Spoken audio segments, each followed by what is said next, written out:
중학교 2학년생입니다. 이빨부터 깎자. 몸집은 아빠보다 커졌어도 준영이는 아직 양치질에 서툽니다. 아버님이 매일 이렇게 챙겨 예, 이렇게 해요.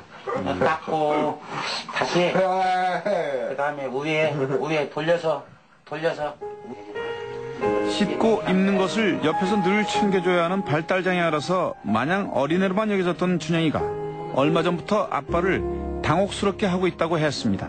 작년이 완전히 젤로 심했던 거고, 실질적으로 얘가 그렇게 시작한 것은 초등학교 5학년, 6학년 때부터 그랬어요. 화장실에서 빨리 안 나오고 이러다 보니까 무식결에 들어가다 보면은 거기서 그 변기에 앉아서 장난을 하고 있는 거예요.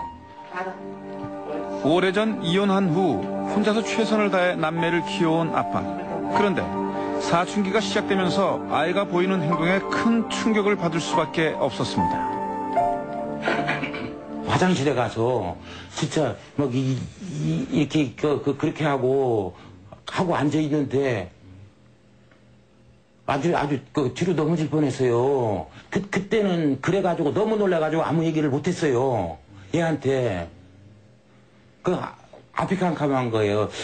벌써 얘가 그렇게 그럴 때가 아닌 것 같은데. 아빠가 우리와 이야기하던 도중에도 준영이의 손은 어느새 바지 속에 들어가 있었습니다. 이런 경우가 이렇게 있거든요. 이제 과연 쟤를 앞으로 계속 커지고 힘은 세지고 그러는데 과연 쟤를 어떤 식으로 해가지고 내가 얘를 해야 될 건가라는 생각을 문득문득 많이 해요. 부모네들이 집안에서 모든 것을 내 새끼고 하니까 안고 가서 밖으로 얘기를 안 할 뿐이지 모든 부모네들이 저와 같은 생각은 분명히 다 할 거라고 생각은 하거든요. 그게. 준영이가 학교를 마치고 매일 가는 곳은 집 근처에 있는 주간보호센터입니다. 아빠나 누나가 귀가할 때까지 준영이는 이곳에서 오후 시간을 보내고 있습니다. 이곳에선 준영이 또래부터 성인에 이르기까지 정신지체와 발달장애인을 위한 프로그램을 운영하고 있었습니다. 야, 한 번만 더 눌러. 짠! 이가 꽃하고 나비 만들었어요. 정말 이가 만든 거 맞아요? 만들었지! 수업이나 친구들과 어울리는 것보다 가방끈에 집착하거나 책장을 뒤적이며 혼자만의 시간에 빠져있는 준영이. 센터 복지사들이 늘 조용하던 아이에게서 변화를 감지한 것은 작년부터였다고 합니다. 작년 여름 지나면서부터 눈에 많이 띄었어요. 그전에는 이제 많이 안 그랬는데 어느 날부터인지 이제 항상 이제 저 자리를 좋아해서 많이 누워 있는데 거기에 누워서 이제 손이 이제 바지 위로 가 있으면서 이제 어린아이들 이제 장난치듯이 이제 주물럭주물럭하고 놀더라고요. 근데 이제 드러났는데 어느 날 이제 아이를 화장실을 이제 목욕을 시키려고 보다 보니까 바지에 묻어 있더라고요. 그래서 이제 드디어 시작을 했구나. 우리는 준영이를 관찰해 보기로 했습니다. 방에 누워있는 준영이에게 한 여학생이 다가가더니 느닷없이 얼굴을 때립니다. 귀찮게 하는 게 싫은지 준영이는 소리를 지릅니다. 그런데 잠시 후 여학생의 손을 잡더니 자신의 바지춤에 갖다 댔습니다.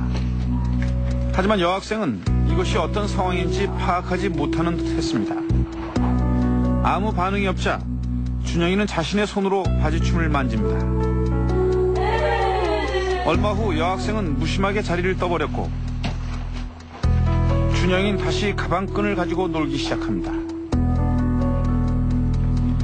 준영이의 이런 행동은 때와 장소를 구별하지 못하고 있었고 자칫 큰 오해를 살 만한 것이었습니다.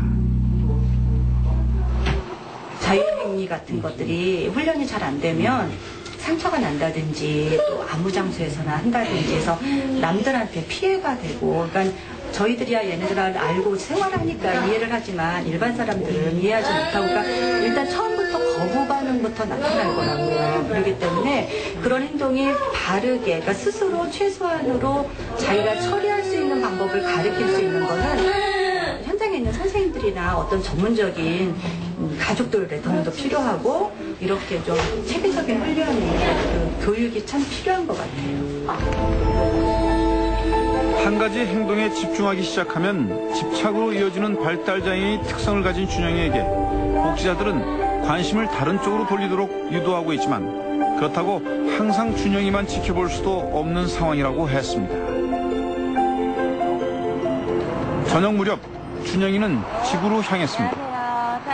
집 앞에는 차가 올 시간에 맞춰 학교에서 부랴부랴 달려온 고3 누나가 기다리고 있었습니다. 매번 이렇게 데리고 나와요? 네. 왜?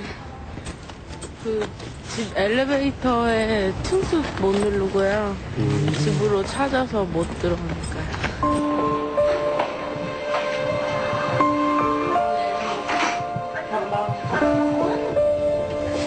집에 돌아와도 별 달리 할 일이 없는 준영이는 다시 가방끈에 집착합니다. 누나에겐 늘 봐오던 익숙한 행동입니다.